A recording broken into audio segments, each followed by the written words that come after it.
ಗಂ ಗಣಪತಾಯೇ ನಮಃ. ಶ್ರೀ ಗುರು ದೇವ ರುದ್ರಾಯ ನಮಃ.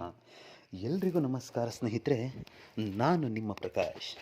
ಸ್ನೇಹಿತರೆ, ನಿಮ್ಮ ಶತ್ರುವನ್ನು ಸಂಪೂರ್ಣವಾಗಿ ಬುಡ ಸಮೇತ ಸರ್ವನಾಶ ಹೇಗೆ ಮಾಡೋದು ತಿಳಿಸ್ಕೊಡ್ತೀನಿ. ಅದಕ್ಕೂ ಮುಂಚೆ ನನ್ನ ಚಾನಲ್ನ ಸಬ್ಸ್ಕ್ರೈಬ್ ಮಾಡಿಲ್ಲ ಅಂದರೆ ಸಬ್ಸ್ಕ್ರೈಬ್ ಮಾಡಿ, ಲೈಕ್ ಮಾಡಿ, ಶೇರ್ ಮಾಡಿ. ಹಾಗೆ ಬೆಲ್ ಐಕಾನ್ ಬಟನ್ ಪ್ರೆಸ್ ಮಾಡೋದನ್ನ ಮರಿಬೇಡಿ. ಏಕೆ ಅಂದರೆ ಮುಂದೆ ನಾನು ಏನು ವೀಡಿಯೋಸ್ ಬಿಡ್ತೀನೋ ಅದೆಲ್ಲರಿಗಿಂತ ಮುಂಚೆ ನಿಮಗೆ ಬಂದು ಸೇರುತ್ತೆ. ಸ್ನೇಹಿತರೆ, ಮೊದಲನೆಯದಾಗಿ ಈ ಕ್ರಿಯೆನ ಮಾಡೋದಕ್ಕೆ ನಿಮಗೆ ಒಂದು ಏಲಕ್ಕಿ ಬೇಕಾಗುತ್ತೆ, ಮತ್ತು ಒಂದು ಚಿಕ್ಕದಾದ 1 ಇಂಚದು ಒಂದು ಸಣ್ಣ ಮಳೆ ಬೇಕಾಗುತ್ತೆ.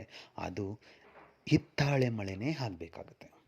ಇದನ್ನು ತೆಗೆದುಕೊಂಡು ಈ ಕ್ರಿಯೆನ ಶನಿವಾರದ ದಿನ ಮಾಡಬೇಕಾಗುತ್ತೆ. ಮತ್ತು ಅವರ ಒಂದು ಫೋಟೋ ಬೇಕಾಗುತ್ತೆ. ಅವರ ಫೋಟೋ, ಒಂದು ಹಿತ್ತಾಳೆ ಮಳೆ ತುಂಬ ಸಣ್ಣದು, ಮತ್ತು ಒಂದು ಏಲಕ್ಕಿ, ಇಷ್ಟನ್ನು ತೆಗೆದುಕೊಂಡು ಶನಿವಾರದ ದಿನ ದಕ್ಷಿಣ ದಿಕ್ಕಿಗೆ ಮುಖ ಮಾಡಿ ಕುಳಿತುಕೊಳ್ಳಿ. ಮುಖ ಮಾಡಿ ಕುಳಿತುಕೊಂಡು ಆ 3 ವಸ್ತುನ ನಿಮ್ಮ ಕೈಯಲ್ಲಿ ಇಟ್ಕೊಳ್ಳಿ. ಬಲಗೈಯಲ್ಲಿ ಅವರ ಫೋಟೋ, ಏಲಕ್ಕಿ ಮತ್ತು ಮಳೆ, ಇಷ್ಟನ್ನು ನಿಮ್ಮ ಕೈಯಲ್ಲಿ ಹಿಡಿದುಕೊಂಡು ಇವಾಗ ನಾನು ಏನು ಹೇಳ್ತೀನೋ ಮಂತ್ರ, ಈ ಮಂತ್ರನ 1008 ಸಾರಿ ಪಠನೆ ಮಾಡಬೇಕಾಗುತ್ತೆ.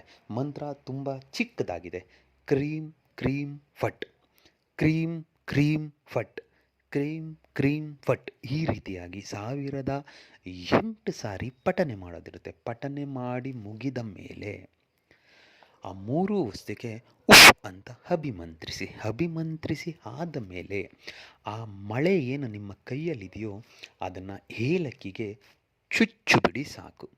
ಚುಚ್ಚಿ ಆದ ಮೇಲೆ ಅವರ ಫೋಟೋ ಏನಿದೆಯೋ ಆ ಫೋಟೋದಲ್ಲೇ ಅದನ್ನು ಫೋಲ್ಡ್ ಮಾಡಿ ಆ 3 ವಸ್ತುನ ತೆಗೆದುಕೊಂಡು ಹೋಗಿ ಯಾವುದಾದ್ರೂ ಸ್ಮಶಾನದ ಹತ್ತಿರ ಮಣ್ಣಿನಲ್ಲಿ ಹೂಳು ಬಂದ್ಬಿಡಿ ಸಾಕು. ಆಮೇಲೆ ನೋಡಿ, ನಿಮ್ಮ ಶತ್ರು ಏನಿದಾರೋ ಅವರು ಬುಡ ಸಮೇತ ಸರ್ವನಾಶ ಆಗೋದ್ರಲ್ಲಿ ಒಂದು ಮಾತಿಲ್ಲ. ಖಂಡಿತ ಈ ಕ್ರಿಯೆ ಆಗುತ್ತೆ ಸ್ನೇಹಿತರೆ. ಮಾಡಿ. ಎಲ್ರಿಗೂ ಮಂಗಳವಾಗಿ.